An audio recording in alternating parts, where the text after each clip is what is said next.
Welcome everyone to the Sonoma Spiel. My name is Tim. It's a lovely day in Sonoma Valley. Today I went to the farmer's market. I'll talk more about that. Had a great time, but it's gorgeous. It's gorgeous. It's winter, but it feels like spring in Sonoma Valley. It feels like spring. Today I have two very special guests. I know I always say that I have a very special guest. This time I actually mean it. Two very special guests. They're from Taub Family Outpost, T-A-U-B Family Outpost. I'll introduce them. Ashley, how are you doing? Fantastic. Great. And Martín, how are you? I'm very well. Glad to be here. Very good. Guys, I'm so glad you joined me. I know I've been chasing you for months to be on the podcast, and you've been so busy and doing lots of things, but thanks for joining me. So thanks for having us. Yeah, it's good. Before we get too deep into this, Taub, T-A-U-B, can you guys tell me where this place is located? What is it? Yeah, absolutely. Yeah. Martín, why don't you take that Okay. one? I'm not good with we are geography. right on the beautiful plaza of Sonoma at the corner of First Street West and West Napa Street. Okay. So right on the plaza. Right on the plaza. Right on the Overlooking corner. the plaza. Yeah, two-story building right on the corner. Okay, and then this place, how long have you guys been open? Or maybe Ashley could tell us, how long have you guys been there? March 2020 is Yeah. when we opened. We were supposed to that's open. great timing. Yeah, fantastic. It's been super fun, let me tell you. Lots of changes, lots of pivots, and it's been a So wait, wild we're coming ride. on 3 years. Yes. Almost. Yeah. Wow. Yeah. Okay, so that's kind of crazy. good. I don't know what a 3-year anniversary is. First year's like paper, second year's like whatever, third year's like we made it so far. Cocktails, we've survived. and bubbles, I think. Oh, good. Yeah. So Yes. talk about that. Yeah, no, that's why we're here, because it's our bring- 3 year. Three- Totally. I planned it. Yeah. Good timing. I planned Good it. timing. Yeah, you What know. I like about Taub Family Outpost, and I'll kind of explain it, and you guys can correct me. Okay. 2-story white building on the corner. Downstairs, you walk in. There is a counter to the right, where a little coffee counter, usually where Ashley is, hello, or Marcus or somebody else. There's like a little retail spot to the left. You sell wine and things like that. There's a back bar area where it's doing prep stuff, and there's a middle place where people eat, usually lunch or some breakfast items. Upstairs, and that might change because you're probably going to correct me here, a restaurant and then a bar called the Beacon. But that's all going to be changing, right? Or something new Basically, happening there? all of what you said has been accurate up until this fall, and now the only thing that's going to still be the same in that description is going to be the Beacon. Okay. And the other elements are going to go through a bit of a transformation. Okay. And we're going to do a relaunch this spring. We're very excited to announce the reimagining of Taub Family Outpost. I feel like I should have done some music. Yeah, thank you. We have a major announcement on the Sonoma Spiel. So what is the major announcement, Martín? So this coming spring, we are going to convert from from a restaurant to more of like an eatery. So imagine like a quintessential wine and spirits bar and eatery cafe downstairs. So less of coffee shop retail, more of an eatery. Wait, will you still have an espresso machine? We will. Yeah. Okay. It's okay. I'll slowly make you your coffee. Thank you. Yeah. It's the only reason I come to see you, Martín. Offended. Yeah. And then the upstairs, what was an upstairs dining room restaurant service is now more of an event space and lounge and private events and curated event space. Oh, really? And lounge. Yeah. So if somebody wanted to do not a wedding, but a rehearsal dinner. Rehearsal dinners or are great. corporate- After-hour dance parties work really well there. Yeah. Actual dance parties? we have yeah. a disco ball up there now. Oh, yeah. What? That disco Yes. ball is my pride and joy. let me Wait, you tell guys got a disco ball? Yes. It's so we fun. busted it out on New Year's Eve. We had 85, 90 people upstairs for New Year's Eve. Big party. Really? It was so fun. And it's a nice wood floor up there, right? So Yeah. you don't even need to bring in a new floor, right? You can just Nope. use the existing floor. Correct. And up there. And then will there be like DJ Ashley showing up? We we do collaborate. curated playlists. Yeah. Yeah, Okay. on our sound system. So that's kind of Actually, you what we guys have really good sound. I could tell when someone's there controlling it from your phone or tablet or whatever. So when you We're walk proud in, of the it's pretty tunes. good. Yeah. We're proud of the You have a good thing tunes. there. Yeah, definitely. What's the vibe like at Taub and like what's it going to be when people go in there? 'Cause so for people who've never been there, can you explain that? Yeah, I mean, I think we really want the vibe to feel like, there, food and libations. Come in, you can, if you want a cup of coffee, you can get a cup of coffee, but wine centered downstairs and amazing culinary program, and everything is just kind of collaborating with each other. And really a space where you can come, you can gather, like a community space where you don't have to, feel like you're stuck at a restaurant and you have to, pay for a big lunch or whatever it is. You can get food if you want, or get small bites. It's a really, really awesome space. Like, I kind of think of it as like this epic wine bar bar, but more than that, and just amazing lounge, and we want it to feel comfortable and snazzy, and you know, really just I mean, it's a beautiful building. It's a historic building, which has been super fun and a little difficult to work with, but it's gorgeous, and it has so much history, and you know, we want that to maintain with what we're doing, and keep with the vibe, but all in all, just comfortable. It's very approachable. And when you think about it, you know, if I say, oh, it's like a wine bar, or, you know, it's got like a lot of wines from around the world, you think, oh dear, I'm going to be intimidated by this. And when you walk in, your staff is always so welcoming and friendly. And it's very casual. You know, it's not stuffy and highfalutin, I guess. But the quality is there. But the experience is like, I have people from Michigan that are visiting the visitor center today, and they know nothing about wine. And you can tell they're kind of like nervous, right? Because there is that mystique around wine country. I could send them to Taub, and you guys would be like, yeah, what do you like? And Ashley, you know your wine quite well. Like, you would work with them and be approachable, right? So Taub doesn't have that like off-putting, fancy wine country feel. Yeah. It's got like, it's a neighborhood corner place with amazing food and wine. I mean, that's what wine should be, though, right? I mean, we're talking about fermented grape juice. I mean, I've dedicated my life to it. And look, someone's probably going to shoot me in the foot. Like, I'm a sommelier. I've taken exams, but it shouldn't be this, like, an intimidating aspect. Like, it's hospitality. Like, let's take care of people. Let's meet them where they're at and take them on this amazing journey. We all love it. Yeah, Ashley's really good at that. She's really good at meeting people right where they're at and turning them on to new things, teaching them while making it fun, while they're enjoying what they're learning about, you know, and then trying new things. This is a great segue because people can't see this on the podcast, but on YouTube you can see it. You guys have brought in a whole bunch of glassware and bottles. Yes. And Martín, you were cleverly opening the bottles with tools at hand. So can you tell me what you brought in and what's going on here? Sure. First of all, so just if I can backtrack real quick just to give positions. So Ashley Charlton Bishop is assistant manager at the Outpost and certified sommelier and in charge of the wine program. Okay. Chase Martinez, who's not with us, but he is our bar manager and in charge of all things liquor and the Beacon and cocktail and very preparation. Fancy cocktails up there. Yes. By the way, I want to hear whatever you're about to do. That sound should be in the microphone. Okay. All right. I'm going to try to do my best without taking. I'm a professional. Yeah. We're good at this. It's fine. And Chase has a really great small dedicated team up there that helps him, Matt and Mel in particular. And I'm Martín Gobay, and I'm the general manager. Anyway, so we brought sparkling wine that Ashley's pouring. You want to tell them what you brought there? I know we said we were going to start with the cocktails, but we were already talking about wine, so I figured I'd just get this open. And I like it. And I'm thirsty, so you know it's Friday. So what I'm pouring right now is André Jacquard Premier Cru Champagne, and it's the Blanc de Blanc Extra Brut. Okay, you said a bunch of words. I did. A bunch of words. So start with Grand Cru. Okay, Champagne, I know is sparkling wine. Yep. So this is from Champagne, France. Okay. And Champagne, France, they only use 3 grapes, Pinot Noir, Chardonnay, and Meunier. Okay. Super simple, so let's just... Boom. Good. Easy, right? Everyone knows those grapes, loves them. So this is 100% Chardonnay. Okay. And then what really makes Champagne what it is obviously, of course, the region and what the French say terroir, soil and all that stuff. But it's really the method that they make it. So not to get too nerdy, but it's a secondary fermentation inside the bottle.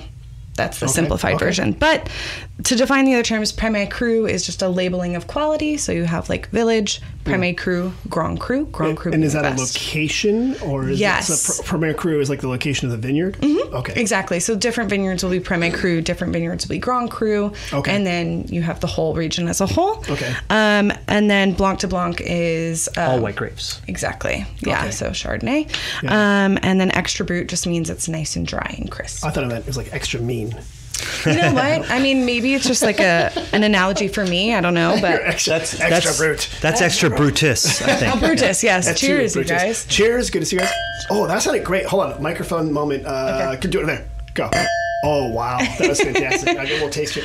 I'll keep talking, and then you guys taste, and then when I taste, you guys talk. Because, oh, wow. Go. Yeah. Delish. I brought special glassware. Champagne, everyone always thinks that it's a special occasion wine. This is wine. Wrong. Drink it everywhere. That's what I say. Like, this is fantastic. Right. Yeah. And Also, like, drink it at the beach. Drink it on a picnic. with burgers. Drink it, Are you kidding drink it me? at a barbecue. One of the best pairings I've ever had: champagne burgers, champagnes and fried chicken, French fries, anything fried, anything that, like, if you have a bunch of people at the table that are like, I want this and I want this, just screw everything and get champagne. Right. Champagne helps you. It's like a utility drink Yes. for the table. Yes. It's like the Swiss Army knife. It feels like you're celebrating, but like it's very approachable because a lot of Americans are like, oh no, champagne. I have to wait until I have a baby or something. Right. Right. Special occasion. Right. Yes. That's the only time I have champagne. You didn't have champagne at your wedding? What are you doing? I got married in Wisconsin. Oh, well. I'm So just I'm so sorry. I'm so sorry. No, and we did. we had a Wisconsin wine. That's for a whole nother. Well, Michigan has wine. I have Michigan family has in wine Michigan, too. so. That's right. real quick. So we have everyday wine glasses that we use for by the glass, or if you order a flight of wine at the Outpost. But if you order a bottle of wine, we upgrade to Sophienwalds, which these are the Sophienwald flute in our. I'm sorry. Is that a name of a wine company? A wine glass company? Yes, Sophie N. Wald. It's one word, but it's Sophie N. Wald, and it's hand blown Austrian. Pure glass, nothing but glass. These Super are really delicate. fancy glasses for those who aren't watching the podcast. Very delicate, wide bottom, delicate stem, and then kind of like a tulip shape moving up. And That's exactly what it's called. I was kind of hoping you wouldn't tell me that they were fancy and that you wouldn't be missing it because I was going to take this when you guys left. You're like, oh, we only brought 2 glasses, right? Actually, this is great. Yeah. When people want champagne, do they have to buy a full bottle, or are there other options available at Taub/Beacon? Yeah, I do. We do offer some half bottles. We've always had a sparkling flight, which is one of my favorite things to offer to guests. And how many sparkling wines by the glass? Usually 3, right? There's usually 3 by the glass, and then I offer that by a flight. So you essentially get just under 2 glasses when you get a So flight. you don't have to, if you don't want to commit to the entire bottle. No, you can get a glass, you can get a try half different glass. stuff. Yeah. And what does a flight mean? Yeah, so a flight's typically just a tasting of wines. I would say it starts at 3, and depending on, Of different types of wines. Yep. Okay, I got Exactly. it. And do they come, like when you go to a brewery, you have like these little things and they come in like a big plank of wood, and then they have like IPA pills and they're like that, or are they like little pieces of paper that kind of tell you what you have? I think it depends on where you are. We do it where we just pour it in the glass and we bring all 3. Okay. Because I think they should in any flight. It's really great to taste it all at the same time. Also, if I may, again, not to be too nerdy, but if you're tasting wine, even if you're just having a little bit, you want to be able to swirl it, get your nose in the glass. Like there's so many elements, that you want to experience to drinking wine. So putting it in like a shot glass would defeat that purpose. Yeah. So I shouldn't do shots of champagne. Nah. I mean, there is this thing called chambong. Wait, shambong? Yeah. Like a beer bong? Yeah, but for champagne. And I know this legal is in California. No, this is a real thing. What is it's like at Sonoma State University. I go Delta Chi or whatever. Okay, so tell me about shambongs. I feel like someone's gonna come to Taub now and be like, "Can I get a shambong?" And be like, "God, what did I do Where's to myself?" the tubing in the funnel? All right, tell me about a shambong. No, it's just a fancy beer bong, but with the champagne. And that is really funny. even just looking at it gives me hiccups and like acid reflux because that's a lot of bubbles. That is a lot of bubbles. It's intense, but that's the first it's I'm hearing about that. But I like this. Well, I gotta say, even though it's not available at Taub, I will find whoever has a shambong in Sonoma and have them on for that. Oh, you guys do have 2 stories though, and you do have a balcony, so that's something else. Well, yeah, the balcony is decorative. The 100 years ago or whenever there was a remodeling of the building, I think by a bank, and they wanted it to match the adobe mission style right of next the to plaza. Historical adobe right Yes, next to we are. you. Right. You're on probably one of the most historic streets in Sonoma. On First Street right there, because the Mission's kitty corner from where you are. There's the barracks. Valley next to you is in a historic adobe building. Yep. Sunflower Cafe down the road from you, historic. So okay, I like that. It's super fun. We haven't seen any ghosts yet, so that's good. That doesn't mean they're not there. Right. Yeah, well, maybe we're just nice people, and hopefully we haven't. You should be there late at night, though. I think they might like the disco ball. That could be it. I bet you at night you're like dancing away. How did you guys get, let me ask, switching here, like Martín, how'd you end up in the restaurant business? What's a nice guy like you doing in a restaurant like that? I mean, that's a whole podcast in and of itself probably, but no. I went to graduate school after falling into the theater in college, I went to graduate school for acting and then moved to New York to be an actor. Very cliche. Where did you grow up? I grew up on the East Coast as a kid in Connecticut and then schooling in Massachusetts. And you wanted to do theater? And I wanted to do theater. Did you want to do like musical theater or like theater? No, I started in improv, in comedy. You did? Yeah. All right, I did a year of improv in Chicago. That's why you were so good with the prop right there trying to open that bottle. You're like, what can I do? What can I do? I got a pen. I can do this. Yeah, so then after doing a year of improv in Chicago, I thought, I want to get trained in all of this, the whole... You did improv in Chicago, which is in the United States is like the place for improv. Yeah. It's the Mecca. Yeah. Wow. Yeah, and I got to learn from the guy who's considered the Yoda of improv, Del Close. He's no longer with us. I like Del the Yoda of improv. Yeah, he's the head Jedi. He's the guru.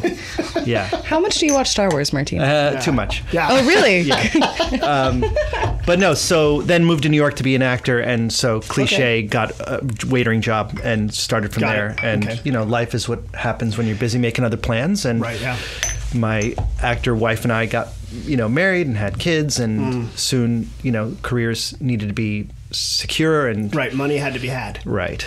So you got in the restaurant business. But I was in it, and I just kept climbing up. Is there a certain amount of improv skills in the restaurant 100%. business? 100%. 100%. That's all it is. Yeah. It's 90% acting. It's a lot of... Are you serious? That's right. Yeah. That's right. Okay.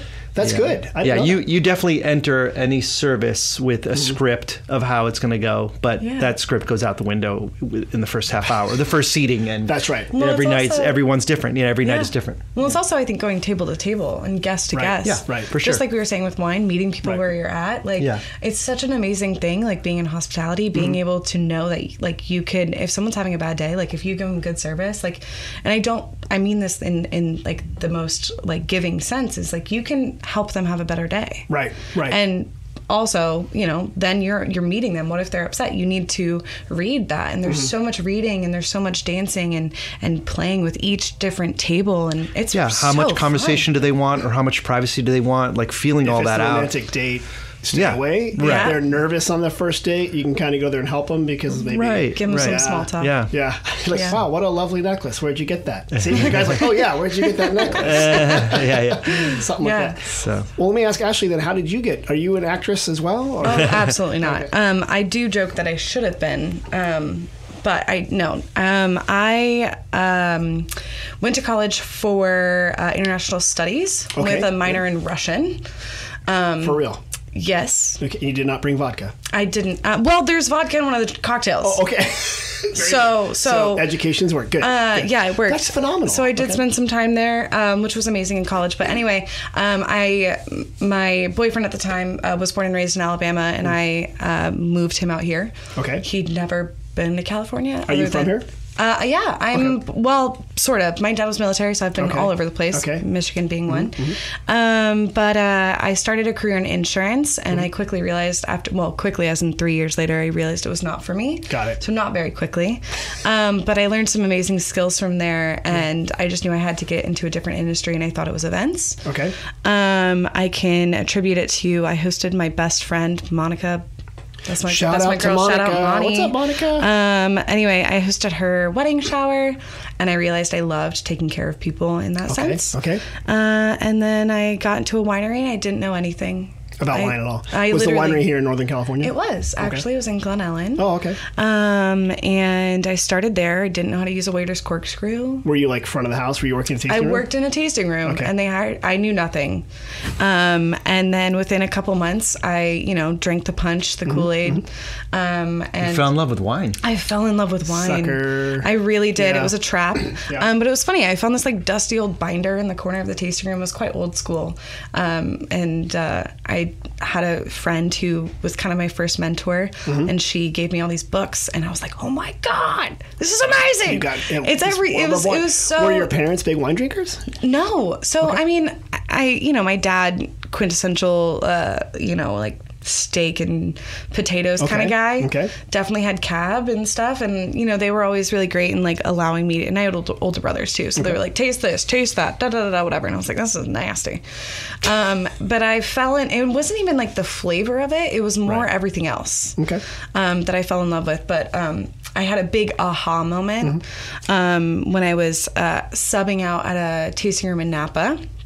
In Yountville, and I brought my lunch, which was a peanut butter jelly sandwich, and on sourdough specifically. Good choice. No, it's good. Yeah, nothing wrong with that. And because I was subbing out, they gave me a little splash of their wine so I could sell it. It was a 2014 Yountville Merlot, or Napa Merlot, I don't actually remember. And I had it with my sandwich, and I was like, why is this so amazing? I just invented food and wine pairing. I did, like, and it was just mind-blowing. And I haven't had the pairing since, so please don't quote me if it's horrible. My taste buds have changed so much. No, maybe it's good. PB&J is pretty good with anything. It probably is good. Yeah. Anyway, so fast forward, only 2.5, now 3 years later, I've taken multiple exams, and that was only 3 years ago. It was very it was. This one always has a very steep learning curve. Yeah, that was. But wait, and you had a child recently-ish. Well, small she's child. 6, Okay. so she's not recent. I'm not that good at time. I just saw her. She's very polite. Okay.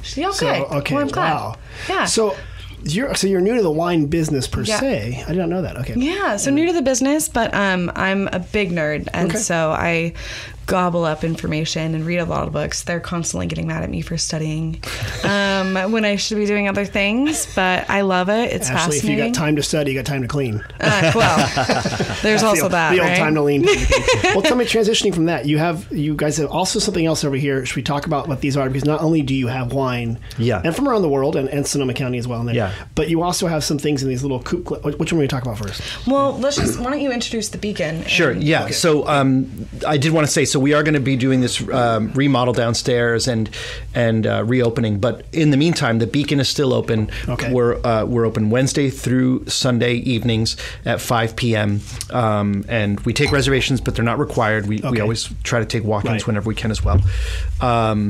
But Friday and Saturday reservations are recommended. Okay. And it's just a really special craft cocktail bar, really special.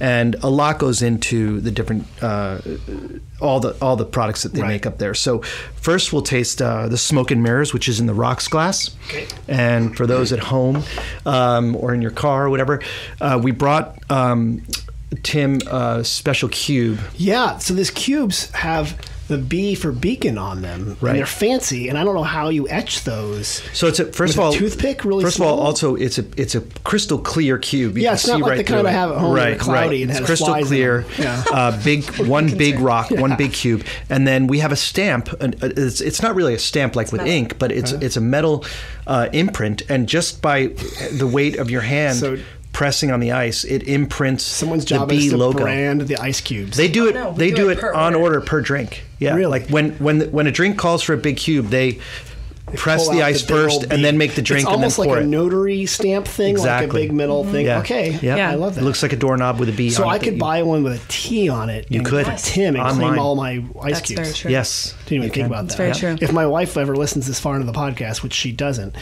she would know. I just gave a major tip for my birthday. There you go. Stamp on awesome.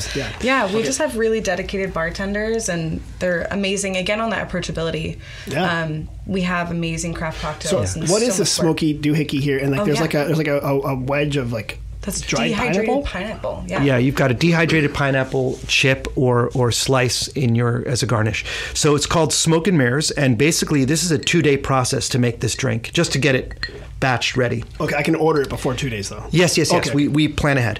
But basically it's a clarified mezcal punch. So what that means is there's coconut milk, there's Thai basil infused mezcal that we do in-house, there's green chartreuse, and there's pineapple gum, which we also make in-house. Okay. Pineapple gum is basically like the juice of pineapple and gum arabic, which thickens and preserves. And then there's fresh lime juice and salt in there as well. And then basically all of that goes through a big, huge sifter and just sits and drips and drips for milk, hours, because the coconut milk is really thick and cloudy. Yeah, because this is not cloudy like coconut. When I think of coconut milk, Thai cooking and things like that, it's a thicker substance. Right, opaque. Exactly. Right. Delicious. So what happens is the proteins from the coconut milk extracts the color by creating its own like filtered bloom in this process. And so that's how you get this clarified liquid, and you're left with all the flavor and the texture in a clearish I feel like it's not only a cocktail bar. I'm kind of getting a little chemistry lesson here. Dude, it's insane. I've learned so much from these people that I work with. Yeah. So they set this thing up to do this. It really is. Okay. It's labor-intensive stuff goes into every drink. Culinary driven. Yeah. You know, all the drinks are seasonally inspired, which we'll go into the next one. But everything that goes behind the scenes, it's so fun to watch and fascinating, albeit terrifying. If I go somewhere and I'm like, what is the science experience in front of me? Like, what are we doing here? There's so much behind it. You said mezcal. Can you explain to me what that is? Ooh. Mezcal is, so tequila is made from blue agave. Okay. Mezcal is made from any agave. And I think mezcal is primarily made in Oaxaca, but can be made in a couple of other states as well. Got it. Okay. And it's really, the big difference between mezcal and tequila is that it can be any agave, not just blue. Okay. But it can also be,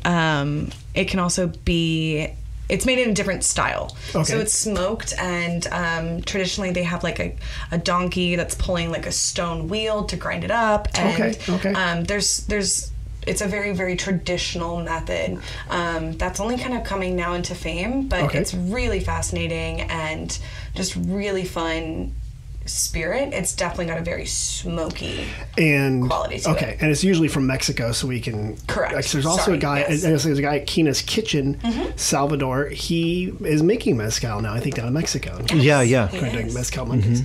Okay, next question for you. We'll say this other drink we have here.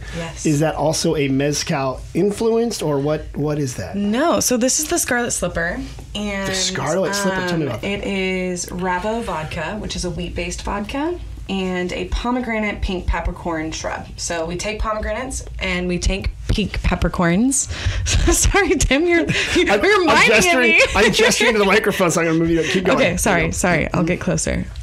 Really intimate with this microphone. So we take pomegranates, like seeds, and we take pink peppercorn.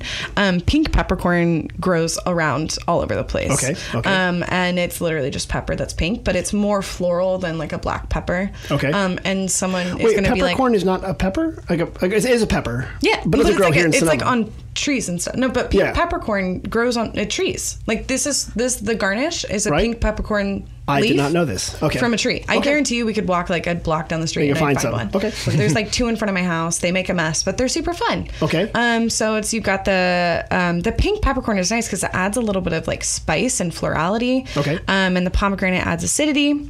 And then we top this drink off after the vodka and the pink peppercorn shrub with Scribe Pinot Noir Verjus. So Scribe, of course, is a winery down the road. Right. Super gorgeous when you're talking about adobes and stuff like that. And their Verjus is basically, it's kind of similar to like non-finished wine, but that's not technically what it is. They pick the grapes early before veraison. Veraison is when the grapes change color. And so obviously Pinot Noir, all grapes will start out green, and then they go through veraison, which changes the color.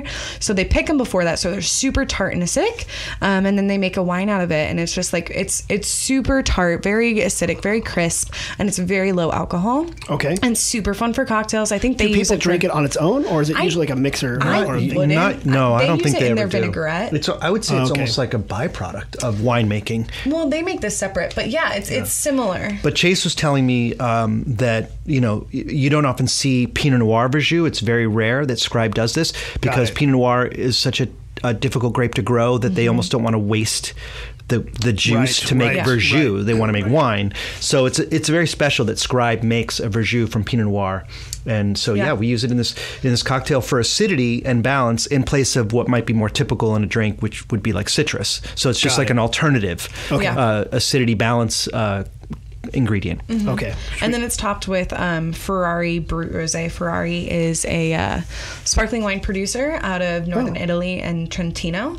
Okay. And this is Champagne Method sparkling wine, 60% Pinot Noir, 40% Chardonnay. It is a rosé. It's a brut style. It's delicious and super refreshing. So we top this off. So you've got a vodka-based cocktail with all these fun, spicy, tart flavors, and then topped off with that fresh bubbles, and then a peppercorn garnish. And this is in a coupe glass? Yeah, Correct. coupe Which glass. Yep. Sort of like a half moon style with a stem and a little bottom on it. Mm-hmm. Do you like the way I describe that? Big seller Yeah. in the Beacon, the Scarlet Slippers. Yeah, And it's what- not a martini glass. What do some people think? Oh, some people think it's a martini glass? Not a martini glass. Well, there's a champagne glass, the coupe glass. You can use it for martinis, but Right, but it's not a martini. Why they name a drink after you? while you guys sip the slipper, while you guys sip the slipper, say that 10 times fast. I will quickly say, Ashley mentioned that we topped this drink with the Ferrari Brut Rosé. Mm-hmm. So for those that don't know, the Taub family has been in the wine and spirits importing business for several generations. They are the second largest importer of Italian wine in the country. Oh. And so Ferrari is one of the products they import. They also make their own wine. They have 3 labels in California. They have Au Contraire here in Sonoma. They have Taub Family Vineyards out of Napa, and then they have a full-on estate up in Mendocino called Saracena, with lots of different varietals they grow there. They have a house on the property up there, so they do. So there is they do have residency. Family. Yeah, there's a Taub family, and they do have residency in California. Although the parent companies or the stepfather companies or whatever are based on the East Coast, the importing business. Okay. Yeah. This is good. Just a little side note. That's why we have such international wines in addition to local. Right, because it's not just Sonoma Valley or Right. Sonoma County in Northern California. It's all over. Yeah. Yeah. And it is kind of a nice little switch because, we do have a lot of great wineries here, obviously. Amazing. And you started there, but it's also good to have a lot of variety and try new things. Yeah, So- sure. You can have a California Sonoma Pinot Noir, or you can have a Tuscan Sangiovese, and it's nice to be able to compare and contrast in that way. And Ashley gets to play around with the flights that we were talking about in that way, where she can really do some really fun things with 3 different tastes of wine that can be from all over the world, or I think you did like a Chardonnay that was like California, Oregon, and France or something. Yeah, right? I called it anything but Chardonnay. Okay. Because one of my favorite things is when guests come in and they say, I want anything but Chardonnay. And I'm like, no, don't say that. It breaks my heart because Chardonnay can get a bad rap of being like oaky, buttery. Well, because Chardonnay was a lot like Merlot, that they produced a lot of it. Oh my gosh. Well, and then Merlot was another podcast. We need to have because I think there was this whole thing that there's Yeah. there's some great stuff out there. But there's also a lot of stuff out there. So Right. you can find some not so great stuff out there. Right. So people have them in their mind, this is not good. But it's Yeah. just because they've made that choice or been unfortunate enough to try that. Yeah. But so the point of this Anything this but Chardonnay, Chardonnay it's all flight, Anything but Chardonnays? Chardonnay, and it's all Chardonnays. ABC. Because but when not in the style that people are expecting. Right. And so I like to build up and show them the drastic different styles. But my favorite thing with those guests, that would be, I don't want anything but Chardonnay. And then I'd give them whatever makes them happy. I want them to enjoy their glass regardless of what it is. But just like later on, I'd be like, hey, give this a little taste. What is this? Wait, do you lie to them? Like, this is Gunnar I don't lie Veltliner? that. This I is don't lie Sauvignon to them. Blanc? No, she just kind of blind tastes I them. just gives them, and I'm Pinot like, Gris. hey, I think you'd really like this. I gotcha. They taste it, and they're like, this is amazing. And it's Chardonnay. And I'm like, haha, yes. Shit you. No, it's just converting people and Right. showing them Right. the options because other- there's so Yeah. many. Like a Napa buttery, not trying to, Right. talk trash about anybody's wine, Right. but, some California oaky, buttery So richer bomb style. Right. compared to like a Chablis is going to be a very different flavor not profile. refreshing versus this is so nice and crisp and clean. Right. Which we don't normally associate with buttery shards. One of my favorite sounds in the world, and I Go, think sure. I do have to do it on the mic, is the Just don't. How'd you do that? Spill it. the click. Yeah. Yeah, how'd you do Just that? don't spill it. Just It's the, the ice cube click? Yeah, look at that. Just don't spill. You already spilled it once. Martín, you're like the movie guy. Is it the gaffer? Who's the guy that makes the sounds? In Yeah. Oh yeah. Yeah, you're good with that. I'm really big on sounds. It's true. Are you? So Yes. you Yeah, could be. I'm you could be, noisy like, at He's work. very noisy. punching the beef side for the fight sounds. Yeah. Coconuts for the horse. Exactly. Oh my Exactly. God. We're here. Coconut shells. All right, you guys are going to help me. I love hearing about Taub. We're going to keep talking about it, but you got to help me. Because Okay. every week we have a different thing. You guys come on and help me answer some questions. Okay, great. Before we launch into that, though, I do do want to say that we've been talking about springtime is coming, even though we're taping this in February and it's warm outside. But Mustard Girl, #MustardGirl is starting to appear because mustard is appearing in the fields, right? It's so beautiful. It's awesome, right? You see the mustard, it's growing. I'm so happy. I found the first Instagram post of someone in the mustard, this woman. Her name is Prospy Love, PROSPYLUV on Instagram. Yeah, so there she is in the there. She's you mean mustard. current this season mustard post? This season Mustard Girl. It's the beginning. Nice. I always say it's like the swallows come back to San Juan Capistrano. We have these things. So she's holding some tulips. Maybe someone gave her those tulips. Maybe they went to Taub and they had a great time. And then they said, let's go find some mustard for a photo. Yeah. So I really love this photo. So they're coming in. So people remember to #MustardGirl. Let us know if you're out there in the mustard boy, mustard person, doesn't matter. And let us know if you're out there in Sonoma Valley. But please do not trespass on private property. Right. Ask. A lot of vineyards. There's plenty on the side of the road. There is plenty on the side of the road. Just pull over safely. Pull over safely. And don't go running through a field that does not belong to you. Cows aren't as friendly as people think. I'm just saying. Cows are great from far away. Not so good running full steam at you. Look, I mean, we were camping and there was a cow that we were on the... Where were you guys? This was way up north. Were you up at like the Lost Coast or something like that? Where the angry cows are? Oh, okay. And we had pulled over, started hiking, and then there's a fence and we're just like sitting there with the dog, and my dog is 40 pounds and he looks scary, but he's terrified of everything. Right. And this cow just like runs up to the fence, and I was like, that fence is not stopping anything. Not a ton and a half cow. But the cow stopped, and I think they were just curious, but that was terrifying. Wow. Yeah, for something that only eats grass, they look pretty mean, don't they? They're also massive. I think we forget how big cows We are. talked about there's a water buffalo here in Sonoma Valley that they're making water buffalo to make mozzarella. Yum. Yeah, the Romini family buffalo here off Arnold Drive. So they're huge. If you go down and see them, they're very big. Is that legal? Is it legal? Yeah, it's legal. To own a water buffalo? Believe it or not, it's livestock. It is. Yeah, water buffalo. They're huge. Is it legal? I don't think in the city limits. I don't think in the city limits. Right. So we will see them in the next parade. Cool. That'd be awesome. Sounds great. All right, you guys ready for this section we call We Get Questions? Yes, but I was told there'd be no math. There's no math. Okay. There better not be math. If a train is leaving... No, okay, here we go. So, two apples and two apples. Just so everyone knows, we have 2 visitor centers. We get a lot of questions. We get them on Instagram. We get them on Facebook. We get people text us. They Facebook us. So here we go. On Tuesday, we got this question about dark places in Sonoma Valley for stargazing, not for romance. Okay, dark places in Sonoma Valley that are good for stargazing. What do you guys think? Because I was going to say dark place. Right. Beacon, quintessential. And sometimes maybe some stars, like maybe Lady Gaga's there. I don't know. Yeah, if you want like the dark speakeasy vibe, the Beacon is your place. It is dark up there. In terms of the stargazing, literally, I mean, going back to what you said about don't trespass, but I do feel like there's got to be some... There's a spot. Fields, I mean, I just can picture driving into the driveway of Gunlock Bunshoe, and there's like a big open field before you even get really on the estate. Right. That would just be ideal. Not a lot of light pollution up there. Right, it's a good idea. Exactly. Okay. Ashley, you got any ideas? Absolutely not. None? The only thing I could think of would be... You go camping. Yeah, but not in Sonoma. Okay, you go. Yeah. That's not where I live, Tim. I drive far away. How would I do that? Well, and actually, Jenner's not that far away, about an hour and 45 minutes. Or how about also along the bike path near Vallejos? Oh, okay. You go there? I was going to say Overlook, but then you have to traverse that at night. Can you do that at night? I don't recommend. Or they close it? Well, it's also near the cemetery. And speaking of the ghosts. Spooky. Were you really hiking alone? Well, I've got a tip for you. There is up at Sugarloaf State Park. There's camping up there. Yeah. It's up. There's a waterfall. You go up there. They actually have an observatory, too, called the Robert W. Ferguson Observatory. And there's amateur telescopers or astronomers that will come up there with their telescopes. And they'll set up, and you can go check it out. Great for kids, by the way. Wow. So it's a good place for stargazing. You're up above the lights. But basically anywhere in Sonoma Valley that's away from maybe the big city of Sonoma, population 9,000, that might help you see some stars. So you're right. Yeah. Gun Bun, almost any winery. Even when I'm driving home, I just see the stars, and it's beautiful. Mm-hmm. Yeah. What about stargazing like Hollywood stars? I mean, I think they...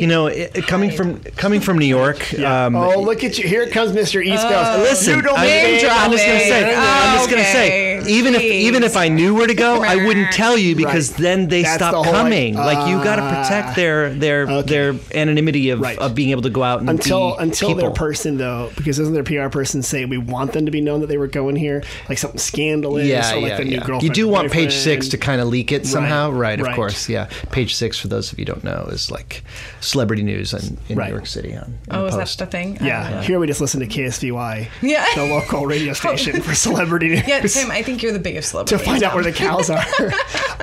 I think, though, the Sonoma International Film Festival is coming up, and my first film star is coming to that. Yeah. Not a huge star, but certainly for people in the Bay Area who like cooking. Martin Yan is going to be like the chef that's being honored this year, and he had for a long time a TV show called Yan Can Cook, which is all about. It was not just Chinese food; it was all kind of food, and it was here in the Bay Area. It was in KQED. Cooking show back in the days before cooking shows was about saying bam and donkey sauce and they actually cook. Right. He was kind of a big deal. That's awesome. Yeah. So he's good.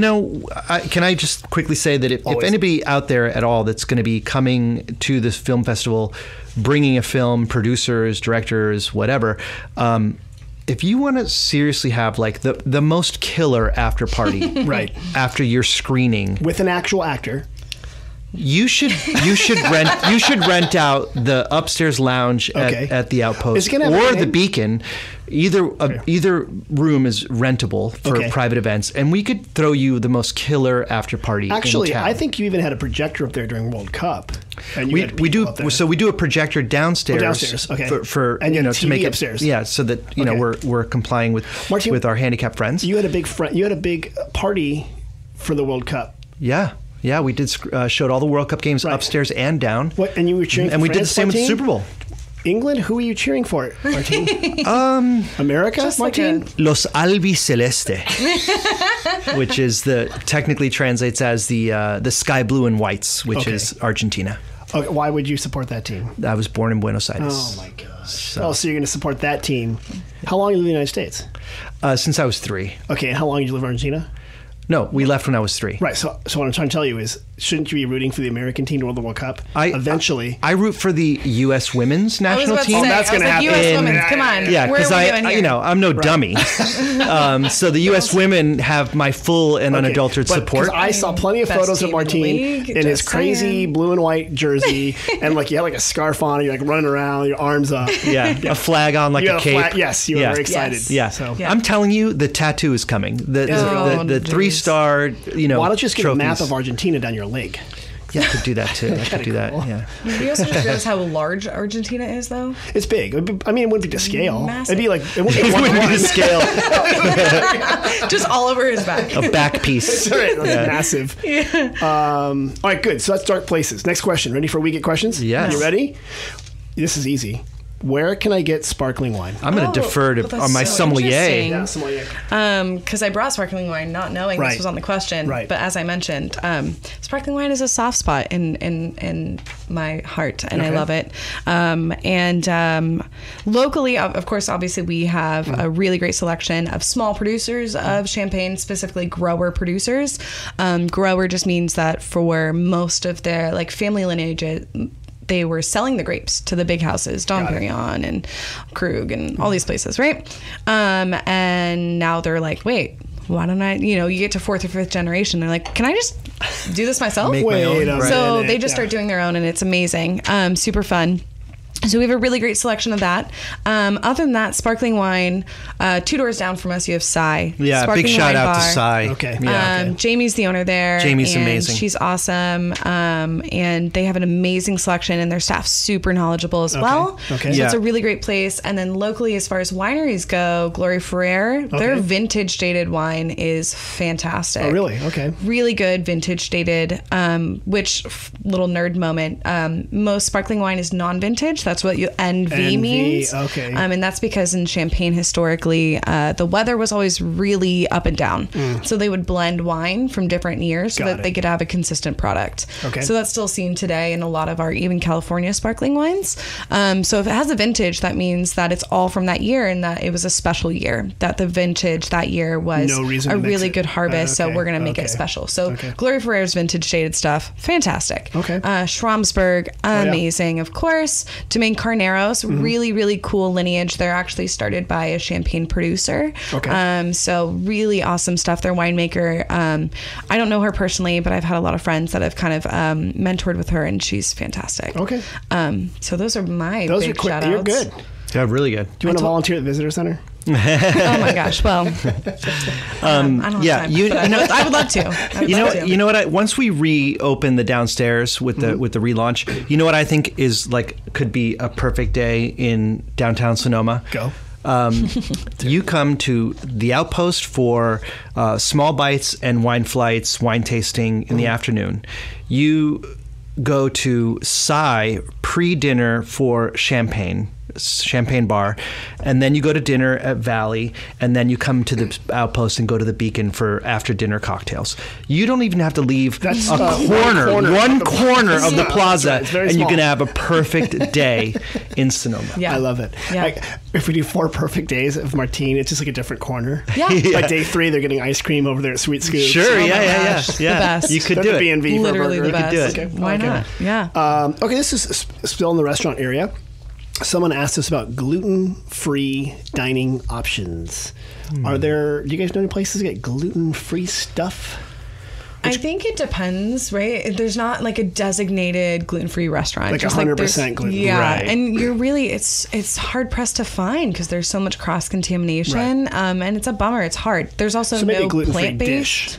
Oh, no, plant-based. In Sonoma, one just opened in Petaluma. Like 100% plant-based. 100%. Well, they add on. You can add on meat. I think it's Okay. called. I think it's called Luma. It was started by the woman who started the Shuckery, the Okay. oyster bar. Oh, okay. Anyway, they're plant-based, but Sonoma doesn't have one, and so dietary restrictions. It's always case-by-case basis, and I think leaning in on the staff at each restaurant is really what's gonna be important because. It's always tricky, right? I mean, I know. Talk to your waiter. Ask them to get the info for sure. You can always get gluten-free dishes, for example. Yeah. Like Yeah. a chicken breast that's done like, olive oil or something like that, which are all gluten-free products. Yeah. You just got to ask. But it depends on how sensitive you are to gluten. Right. Yeah. Because if you're like super 100%, like you said, actually super sensitive, Yeah, if the it's kitchen like might have celiac. cross-contamination, right? I will say this, and I hate to sound like I'm really like plugging us, but How dare should you? I but mute no, his but mic? the kitchen's been R&Ding for the new menu for the Okay. relaunch, and they Mark Taub, who's CEO of the import company, he's gluten free, so we always try to keep an eye out for that because when the big boss comes to town, we want to feed him what he can eat, Right.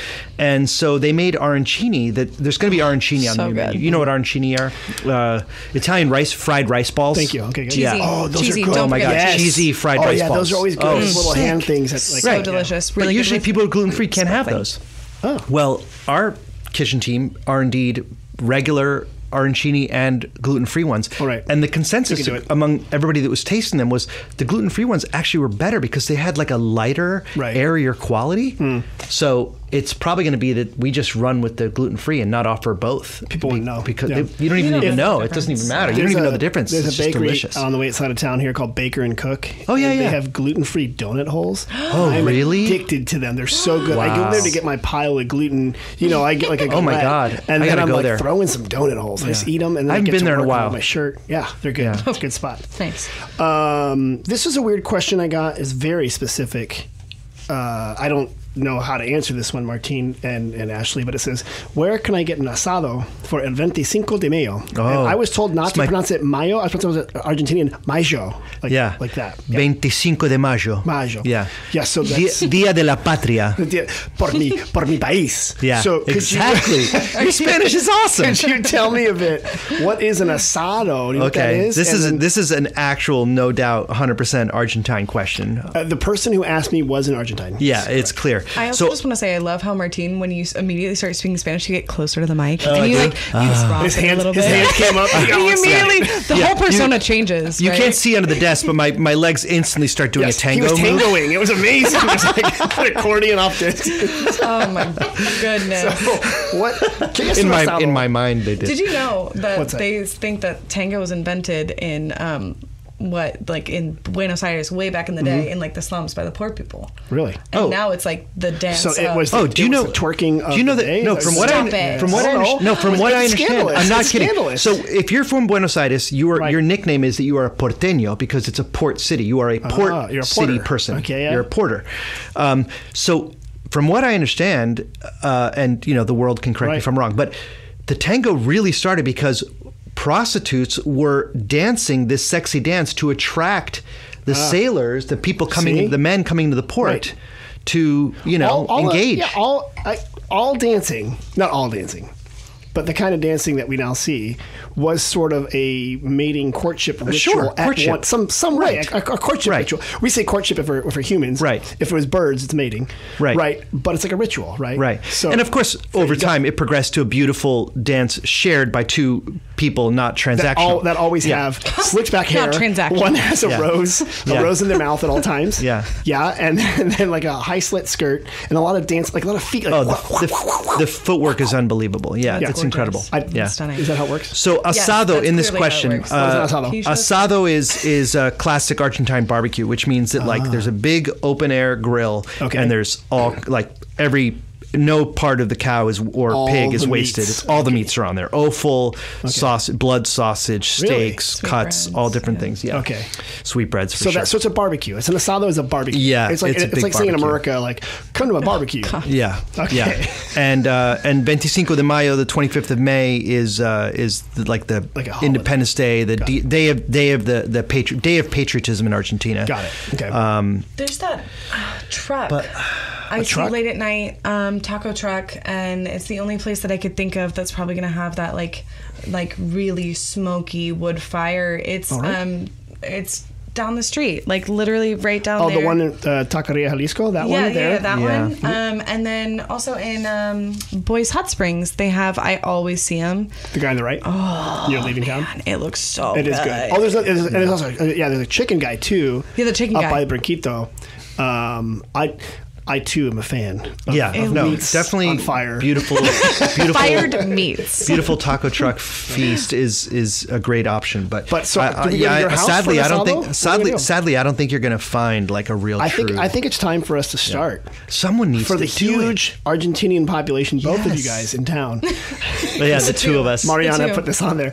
But the Argentinian national dish day on the 25 de Mayo. It could be, it could be there's so many amazing celebrations that happen in the plaza in Sonoma. Also empanadas. I need more. We need more empanadas. Yes. Oh, who doesn't need more? Well, actually, Sonoma Eats had empanadas for a long time. Sonoma Eats does. It's hit or miss, honestly, because they are so labor intensive. Right. So it's hit or miss whether or not they have them. Right. There is a place in Rohnert Park that looks like kind of a fast food place, but he's like an empanada guy. Really? Okay. It's really good. Are empanadas only in Argentina? Or are they sort of like a South American Spanish I think food? a lot of the countries have them. Oh, it did? And then because and then an influence there. A lot of countries have them. Okay. Yeah, for sure. But the Argentine ones are the best. We'll pour some Argentinian wine for 25. Yes, we do have. But no, imagine like an Argentine feast celebration in the plaza. That'd be great. Like big open air grills. I don't know anything about that, but I support it already. Yeah. Okay, so can you do that? I mean, I could be a part of it. Tim, you're the one with the visitors bureau. How do we get in the park? The problem is permits. So let's just pretend like we didn't have this conversation. Okay, all right. But if it just kind of happens, it kind of happens. Yeah. Hey, on the topic of restaurants, I do want to bring up Sonoma County Restaurant Week is happening. It starts next week. And here in Sonoma, there's a couple different restaurants participating. B&V Whiskey Bar and Grill, Benicia's Kitchen, Glen Ellen Star, Layla at MacArthur Place, Salt and Stone up in Kenwood. Salt and Stone, that's a good spot. Love they that have really place. good truffle pasta. Do they? And they have good oysters up there. Yeah, seafood's really good. It's really good. There's not they have I love their crab Louis salad. It's really good. And you can sit outside and see the mountains there. Yeah, it's perfect. Santé at the Fairmont Spread Kitchen. So kind of like I haven't been there yet. Oh, it's good. Yeah, Lebanese. Yeah, it's Lebanese food. Spread Kitchen. Sounds good. Tips Roadside. Yeah. And then Wit and Wisdom, all participating. Sonoma County Restaurant Week, whole bunch of different specials, deals, etc. More restaurants always being added all the time because herding restaurants is like herding cats, only less productive. So getting them all together. Hey guys, you're wonderful. Thanks for coming along. I have a question for you. If I want more information about Taub Family Outpost or Beacon or whatever, how do I find that information? So honestly, our website is going to get a revamp as well with our relaunch. So our website is not, we're not super proud of it right now. We're hospitality people. We're not IT people. Let's just it's going to happen. It's just not happening. Right. Okay. So, but they want the information. On Instagram, we have Sonoma Outpost, and Sonoma Beacon. Okay, so two different accounts for the two different experiences. Right. That's the best I would places. also say the one thing about the website, if you subscribe to our emails, subscribe to the emails. I'm not going to spam you. I promise. Are you the one in charge of this? I do. They're good. I do. We don't send a ton, but we let you know when fun stuff's happening. Okay. Yes. Okay. So do that. So. And to get on the email list, do we go to this website that we're not going to talk about? Yeah, we're not going to talk about the website. You can sign up. Or DM the Sonoma Outpost. Martín and I are on it, and we'll get back to you as soon as we can. Or even just old school, call us and be like, hey, add me to your email list. No problem. And you'll do I got you. Yeah. Well, the telephone. 707-721-1107. That was an amazing voiceover thing. Thank you. Could you do like, make sure to subscribe to the Sonoma Spiel? Can you do that? Yes. And make sure to... Can I get... Okay. Come on. You got to give me a couple takes. Yeah, I'm sorry. Yeah. Sorry, ready? Okay, Hold on. Can we get another take? Can we get a take? Let me take another sip of the... Yeah, take a little sip of that. Little sip of the strawberry. We're serious. Nobody's laughing. We're in the studio. You're smoking your menthol 120. All right. Sonoma Spiel, take 2. Go. Be sure to subscribe to the Sonoma Spiel wherever you get your podcast. That's exactly what I want. Martín, you're amazing. Perfect. Guys, that's great. Thanks for stopping by. You're wonderful. Everybody at Taub Family Outpost. I'd also like to remind you that if you like information about the Taub or one of the other restaurants or things to do in Sonoma Valley, go to sonomavalley.com. Don't forget to subscribe. Mom and Dad, thanks for listening this long, and we'll see you guys next week. And go to the Beacon. Go to the Beacon. Have a cocktail. All right, thanks, guys.